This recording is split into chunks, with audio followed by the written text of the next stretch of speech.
Recording.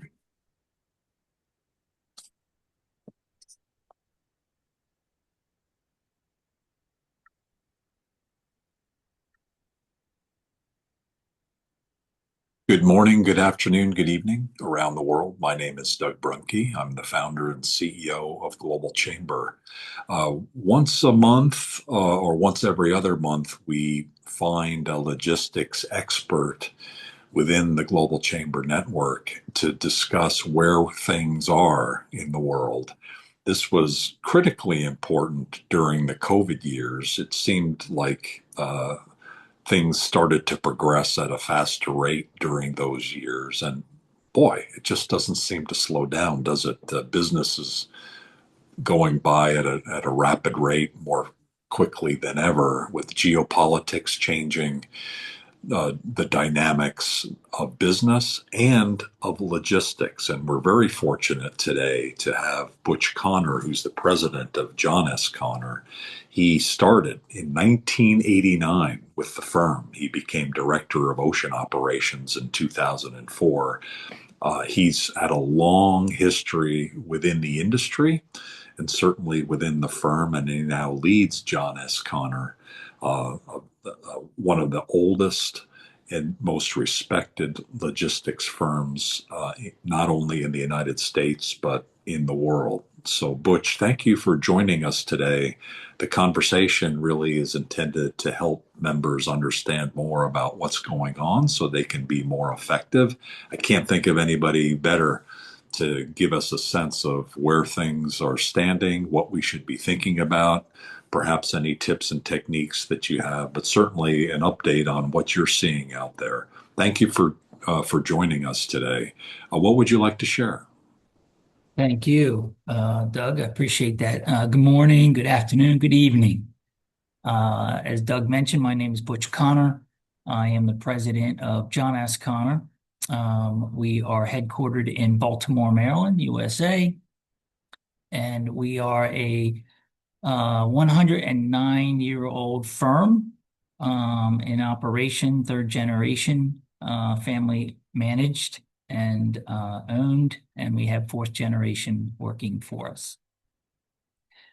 I had put a number of thoughts together around what to present, and I was feeling that a lot of it could be based on what we saw as a company, as well as what our peers and colleagues saw as well, and a lot of what happened into 25 and how it's rolling into 26. So I came up with a title of, for 25, the year of trade and whiplash. You could change that word for many others, such as chaos and uncertainty. But it was really, as everyone knows, it was very tumultuous for all parties who are involved with international trade. So, it was, tariffs have always been around, right? But it was never to the speed and the frequency that happened last year, and of course it created all of this uncertainty. So it was something that took us all by surprise, certainly put us back on our heels, and we had a lot of work to do throughout the year. I think a lot of what was so difficult around the trade policy was that there was very little time to really understand what was happening, how it was impacting your company, your suppliers, and what you were going to do, right? Which everyone making their decisions on their purchasing and how you were bringing things in to the U.S. or exporting out of the U.S. So really just from from our perspective, I say that the most of our services are customs brokerage and freight forwarding, but we do have other services. So I was focusing my words around those two areas of service. And, we certainly from a international perspective, we always look at ourselves, especially on the brokerage side, that we have always been compliance facilitators. But all of that got flipped on its side, on its head, and we really became emergency uh, crisis managers, really. And it was not something that we're used to. Yes, we're in logistics, and there's always issues, and you have to be able to make switches, make changes, be adaptable.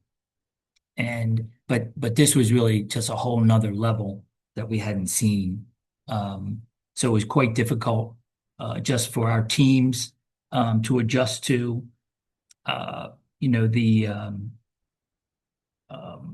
anytime we come up and describe how a new tariff hits, you know, it's uh, it's multiple things that you have to deal with, and it's classification, it's the duty amounts, it's how they're calculated, and um, also how to interpret the rules, which is a big factor. And so much of that was very open, and we had to address it quickly to try to help, right, and interpret what was going on in the chaos, um, and translate it, do our best to help translate it to help our clients make decisions. Um, so what were the many requirements, right, of problems that occurred for us? Um, as mentioned, it wasn't just the higher tariffs. And of course, there was always constant change. Um, there was, something started out as 10% and became 25%, or something started as 50% and it got dropped down to 20%. So very, um, very much a struggle for our clients in trying to determine their products, right? And their types of classification and all the rules around it. Country of origin became a big factor for our teams. And it was, you know, something that it was hard because we were always trying to understand the past and then look at what was going to be impacting us upcoming. Um, so whether that was understanding and recoding products, right? Systems, updating systems became quite an issue. Some of that impact was that customs systems weren't updating as quickly and accurately for us. So in many cases, we would be processing something and then customs has come out and made a change, saying, no, we're going to change this or alter this of how it's presented.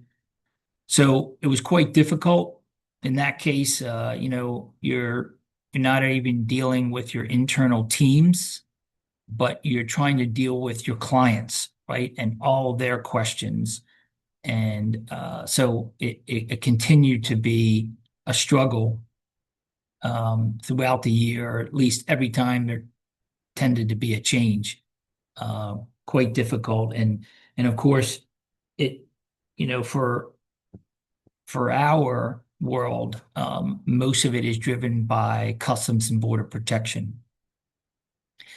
So, yes, there may have been some tweet or Truth Social post that commented on something, and it would get some of our clients scurrying, but we would always have to wait for customs to come out with their guidelines about how things would be applied.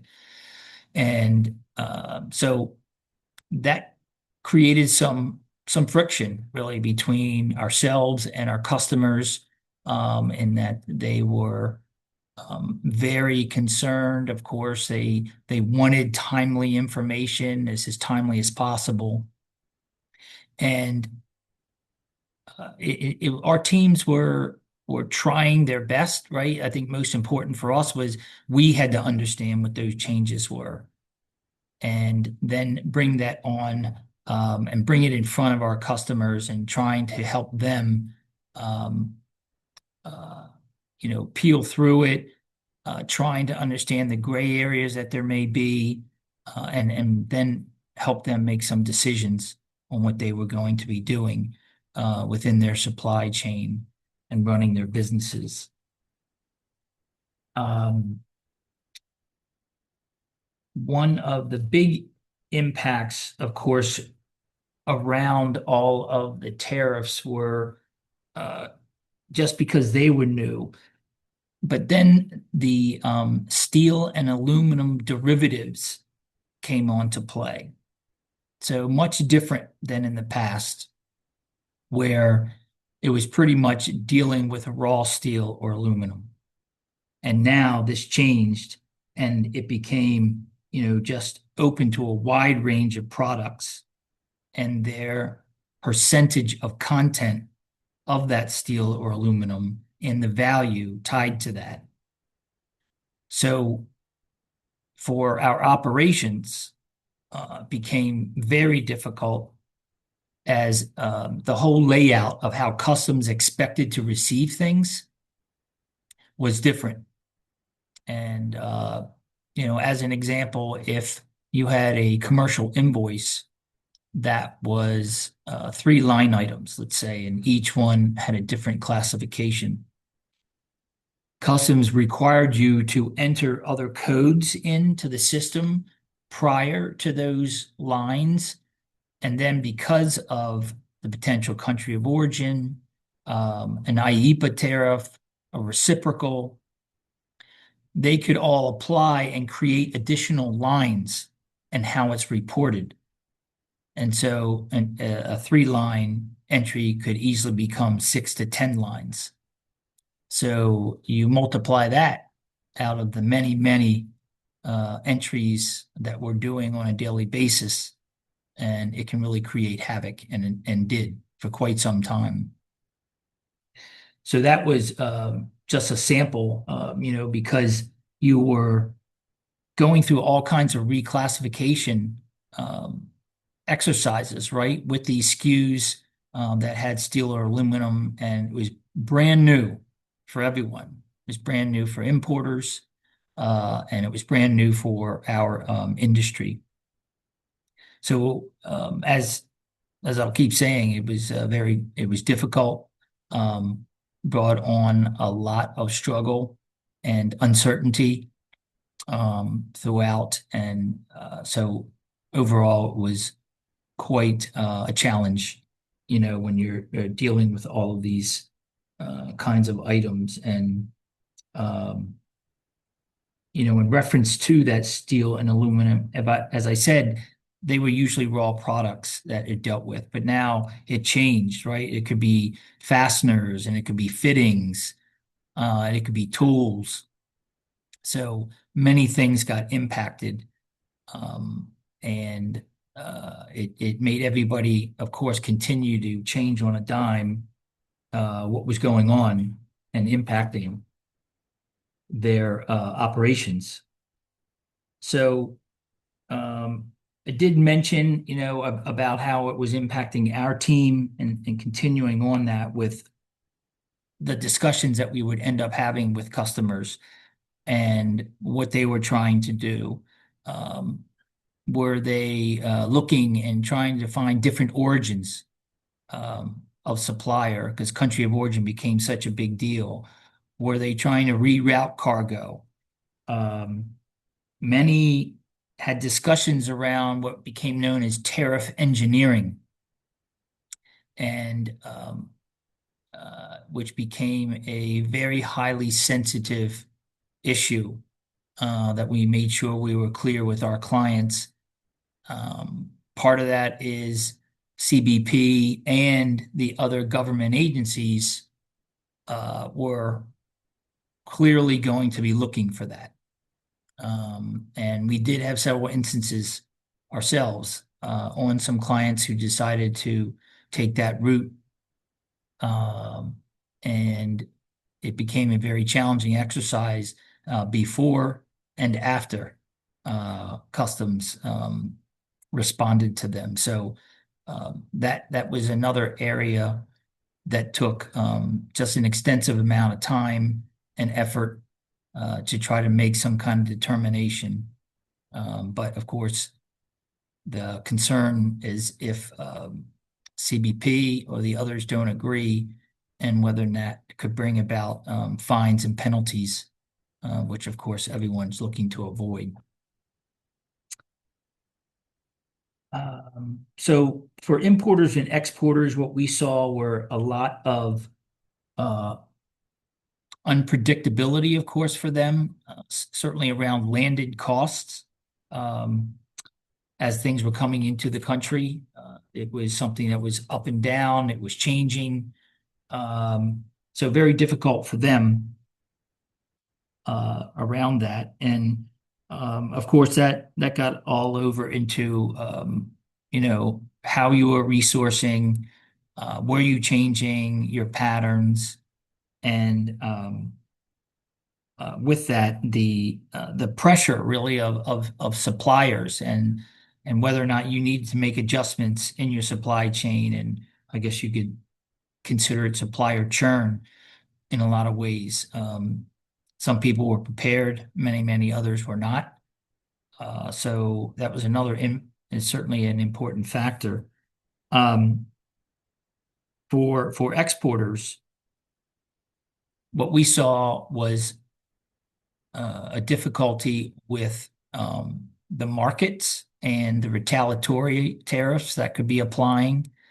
Um, we saw just because in many cases, if we were not able to supply, of course, in the US, they were finding other players. So it was losing competitiveness in the marketplace that was really a major concern for a lot of the exporters in the US. And part of that too would be uh, really both on the import and export side of locking in rates with your customers, um, locking in your transportation rates also very important, and a lot of volatility there. So it was is a continued struggle. And so continuing on with that supply chain upheaval, um, it was because there were these lapses, right? There were the tariffs that were known, and then the tariffs that were scheduled to come. So there was a lot of rushing, a lot of rush by importers to try to get under the tariffs.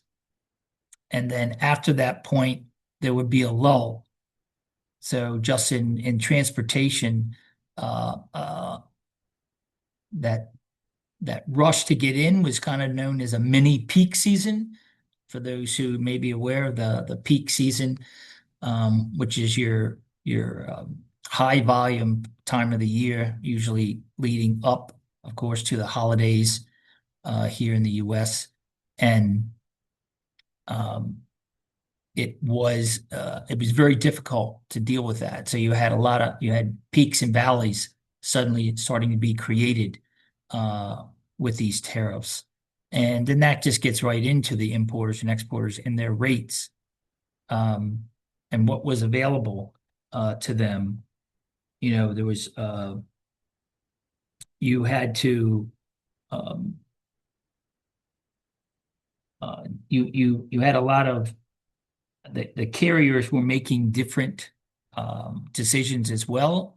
about their routings and their services, and if they were going to do any blank sailings. So that created a little bit more of an issue. And then just getting into um, the the rerouting, right, of cargo, and trying to determine, because of the origins, that the both importers and exporters had to find potentially new routes, new ports maybe they hadn't dealt with in the past. And so that all was part of a continued process for them in understanding a huge impact on supply chains, the delays that it created, the congestion that occurred with all of this activity. So a lot of specific points in the movement and the timing in supply chains that really was it was quite an upheaval with that. And we were in the middle of that, and trying to constantly help and support, um, you know, on either side, whether it was an import or export. Customers were asking to push bookings out. So for us, that's rolling bookings, and or they wanted you to rebook, or they wanted you to cancel. So lots of difficulties for us, time pressures for our teams, and trying to get things completed and done. So I think, really across the board, we're talking about the U.S. for the most part, but I would say around the globe, there was a lot of these same situations happening within the transportation industry. And I guess what I'd like to talk about is sort of what we saw are the lessons from 25, and all of the policy turbulence. So I guess many of us are trying to understand, what is the new normal within the within global trade in general, and the impact that the U.S. has had across the board, and the reactions, of course, for many countries, um, and very difficult when they continue to make shifts. Whether it was autos, or it was um, metals, or technology, certainly has come into play. So many difficulties around that, and trying to make sure that we are supporting our customers, but at the same time, they're trying to make strategic decisions for themselves, and planning about what may have occurred sort of early and mid-year, and what was being pushed out to the second half of the year. Um, and a lot of the cases around those policy uh, was um, the volatility in structural risk, right? And structural cost, and that it became not an exception anymore um, within the trade policy. And how was it handled? Those who invested um, in compliance and visibility uh, certainly were helped with that. Uh, Being able to maintain flexibility within your logistics and sourcing setups became very apparent for them. And not only the relationships that they may have with their suppliers, but what we thought was important too is continuing to build with your brokers and forwarders relationships, because of the constant change around that. Uh, So key takeaways for 24 and how, in many ways it's impacting 26, and we believe it will be so far from what we've seen. As we all know, we just heard about another 10% possibly hitting the EU and UK and Norway countries, some of them. So, it's just another turn for us and trying to shift and understand, waiting to see if that really materializes. And of course, then what customs and the other government agencies um, will put out to guideline on that. But really, takeaways we see are just continued uncertainty, continued chaos with these changes and how everyone is having to pivot and make changes, not recognizing or being able to plan in some ways for it. Um, the policy turbulence will continue. Uh, as we've just seen, I believe it's going to continue to be unavoidable. Um, and also the being unprepared is really going to continue for anyone because it's hard to really see, right? Nobody has a crystal ball and understand what's going um, on Pennsylvania Avenue. So it, that's another area. And so continuing to work with your brokers and forwarders, we find is really a key factor and making sure that you are getting with them in the early stages as early as you can for importers. Working on understanding origin of your products and how that may be changing, understanding classification, moving into the new year. So, as we all know, we can't control government actions. Um, we just have to control how we respond to it. And so everyone kind of putting their best foot forward uh, in that realm. So in reference to how much, I believe a lot of that is rolling into 2026. Um, and the year started out with a bang, just about. So definitely some continued upheaval as we've seen, and we're not anticipating much less than that in our markets. We continue to stay close to our national association, who does a very good job of staying abreast of all the changes that are going on through the various contacts that they have in the government, and really trying to put that out to their community to make sure that we can be as knowledgeable and prepared as much as possible going into 26.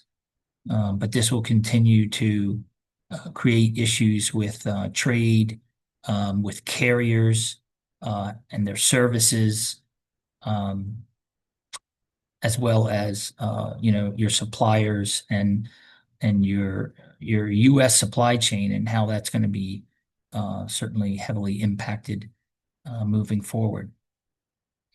So I think that's sort of about the end of my comments and thoughts. I don't know if you wanted to go to some Q&A, Doug, or how do you want to handle that? If you don't mind, that would be amazing. I'd ask those in the audience, and there's some real extraordinary leaders in the audience to either raise your hand or unmute yourself, and feel free to ask questions. Seeing David Harlow, and he may or may not be available to ask the question, but I'm curious, based on the comments you made and all the variability that's occurred. David is involved with free trade zones and how and using them as to some extent safe havens, if you will, as exporters. Do you make recommendations related to that? And have you seen free trade zones used effectively? And how would you see things evolving on that side of things, given the turbulence on the tariff side? Yes, very good point. That it is a good idea to utilize the free trade zones, as well as potentially some customs bonded space. What as you know, with the zone, you're able to bring it in for a period of time without paying any duties, and potentially be able to manipulate the cargo in some way, either putting some kind of a unit together, and whether that helps facilitate what the ending classification may be. Um, but the government was keeping all of that in mind, and they put a lot of information out around particular dates that they had involved with when these tariffs came about and when something may have been shipped from origin. It got into transshipment points, but they were definitely taking a look at how companies started utilizing FTZs, in their mind to not have people avoid paying was their key element with how they presented things to us in the community. But yeah, they are still opportunities for sure. And it would just be helpful to understand your timing and be communicating with your broker, um, and even your zone operator to prepare um, as your products are coming in. We're speaking with Butch Connor of John S. Connor. The firm's been around. This is 109th year. How did the firm start? Who was the original founder? It must have been John Uh, Connor, a great grandfather, perhaps. our, no, actually, our grandfather. Okay. We come from a very large family. And so he started that, and um, the story was that he borrowed $100 from his mother and hung his shingle right across from the customs house in 1917, and the rest is history. Amazing. And so I presume a good cross section of the family has remained in the business. Yes, correct. They have, and as I mentioned, we're on third generation family management and have fourth generation working for us. Do you have children in the business? I do not currently. Some of them are in other lines of work, but there is certainly potential upcoming. Okay.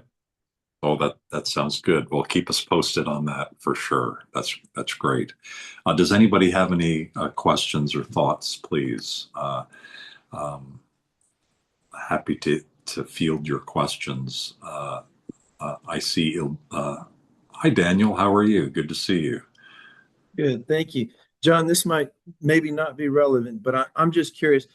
In the current climate, do you anticipate the Department of War? So the premise of this idea is the Department of War in other areas seems to be doing something that looks a little bit more like eminent domain. So when it comes to materials, it seems like they're either relaxing or just completely collapsing other procurement routes or rules. Do you see if there's something that has a Department of War initiative attached to it? Do you think that that's going to mean anything for tariffs? So, for an example, if I have a customer that is trying to build drones and there's a critical component, do you foresee the Department of War making any sort of caveats to their existing rules that would allow for faster development on those fronts?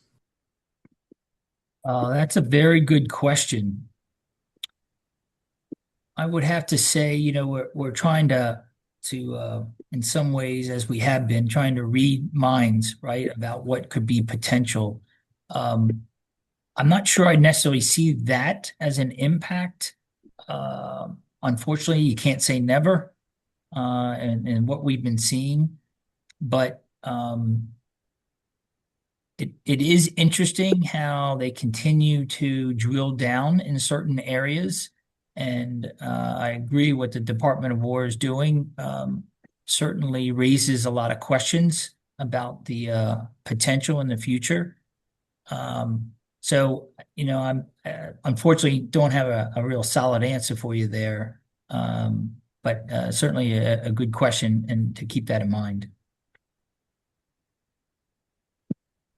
Daniel's with Kraus Anderson, and you're doing quite a bit of work with the Department of War, I understand, Daniel. Yeah, it's not directly for Department of War. A lot of our customers are Department of War proximate. And so they are the rocket companies that are building for somebody that has the direct contract or drones or any.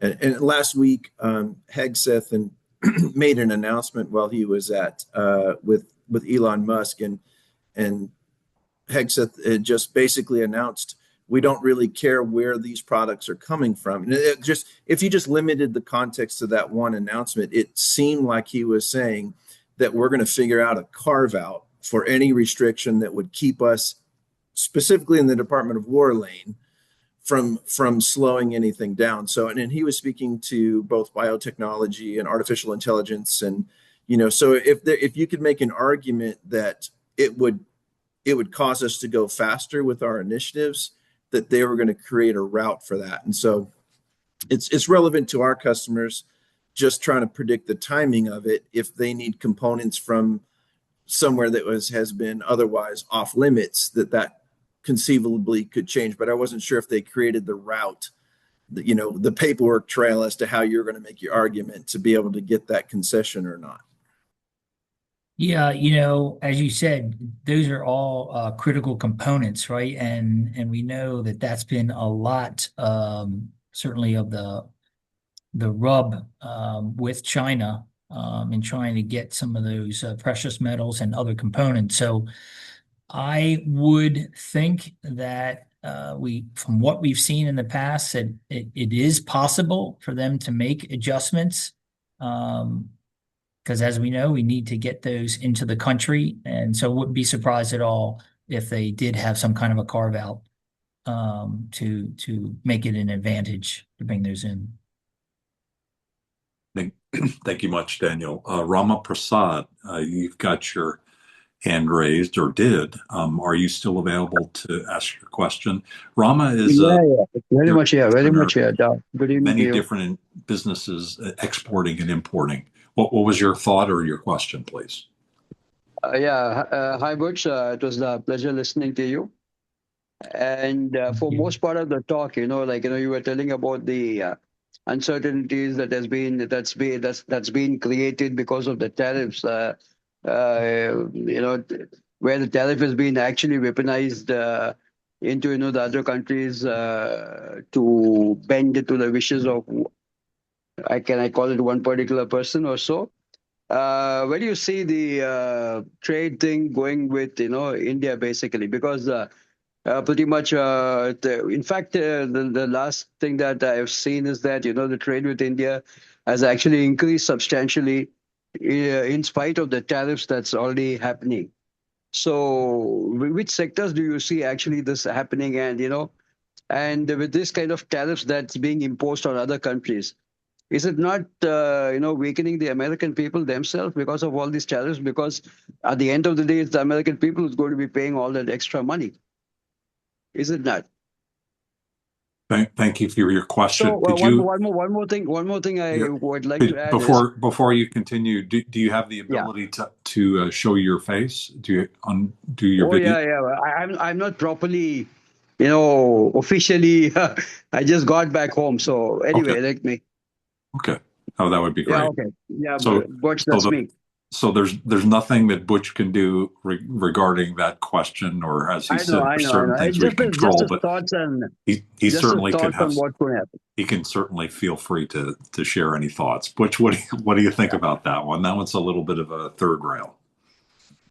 Yeah, I agree that it's been interesting how steady the trade has continued to be with India, with some of the U.S.'s concerns around their Russian oil, etc. Uh, from from our client base, we have seen an increase in activity from India. So I do not necessarily see that reducing in any way, and unless something else comes out from the administration that would turn that around. Okay, thank you, Butch. I've Good. sent you my LinkedIn. I've sent you a connect request link to you. Be Okay, nice thank you. if you could accept my request, please. Rama, thank you. What Thank you. products are you mostly involved with? Like if you summarize the products that you're mainly involved with importing and exporting. Yeah, basically, I am into construction material and engineering components. Most of the engineering components involving sheet metal fabrication, and a little bit of auto components also.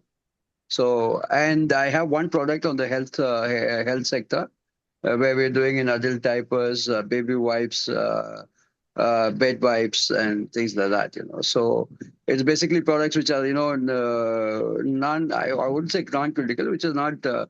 They're not perishable. I don't touch the perishable sector at all. So my main strength is construction, engineering, and auto components. That's what I deal with. And which ports are you mainly using these days? I used to work. Used to do a lot of work with New York City because my friend Paulson stays there, and we have imported some steel buildings from Newcore a few years ago when the dollar was much more reasonable for us. We had, in fact, that was a time when pre-engineered buildings were starting off in India. So, in fact, that was my first project. I recently put out a post, saying this is my first project which I have done, and that was a building which I imported from Newcore.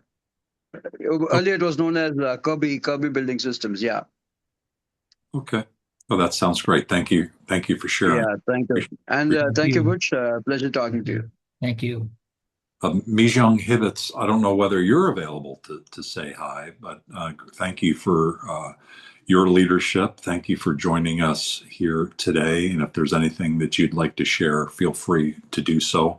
Ildiko Mokran is on the customs side in Europe as well, and love to hear your perspectives on that side of the ocean. Hi, Mijong. How are you?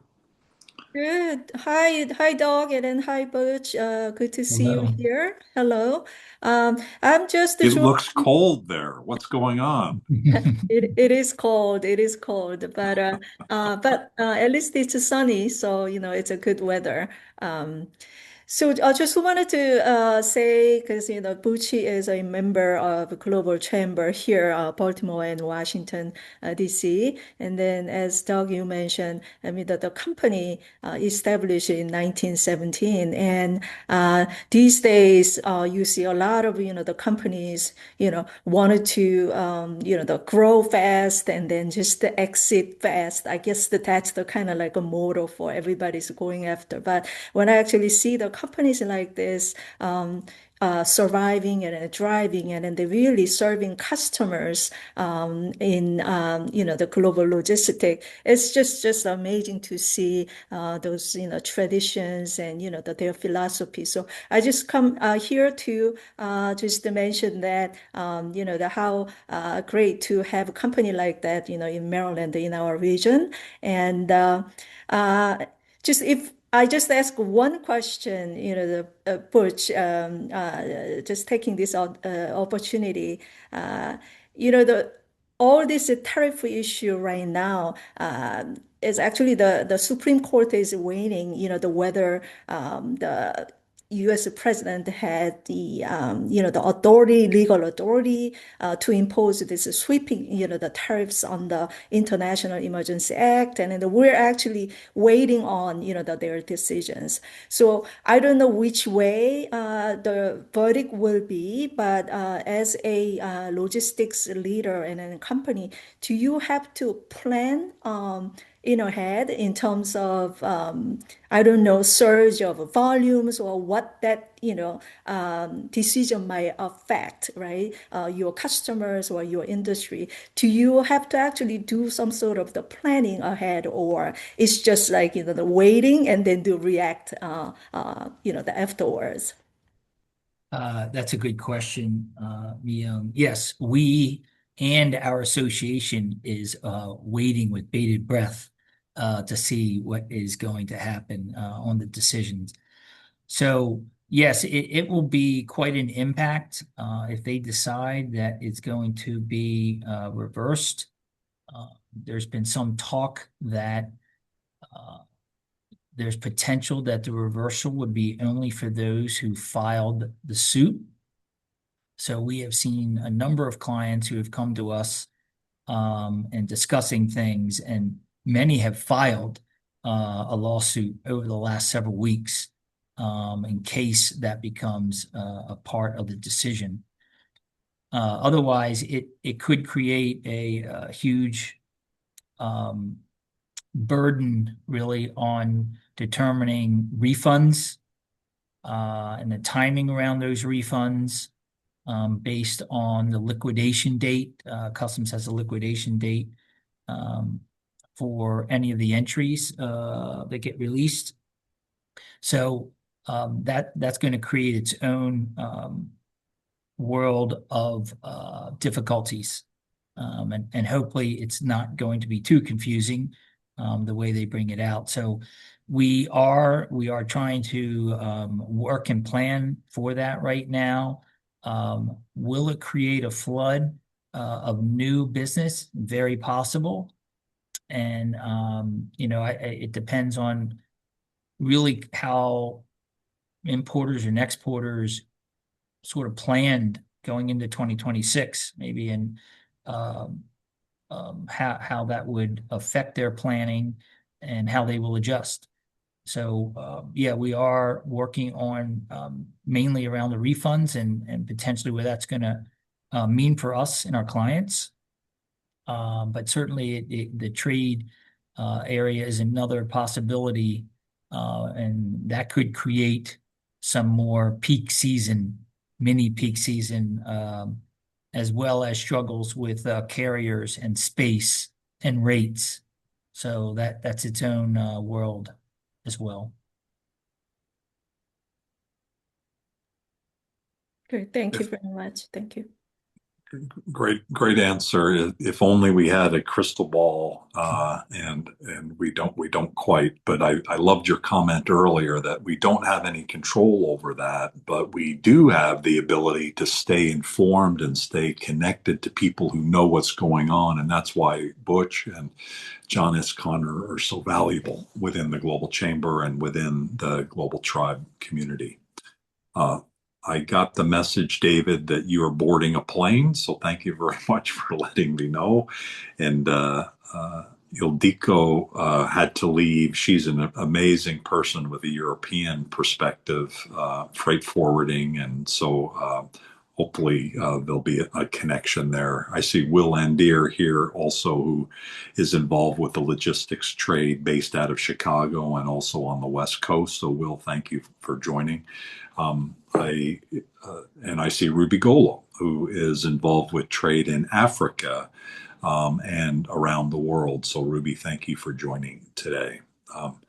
Unless there's another question, I'd ask maybe Butch, if you don't mind, in the next couple minutes or however long you feel comfortable, would you like to maybe either summarize or point out anything that you'd like to leave with us regarding logistics? Any words of wisdom? Any glimpse into that crystal ball that we should have, that you might have, that'll help us get to the next step? Well. Um, that's a good question.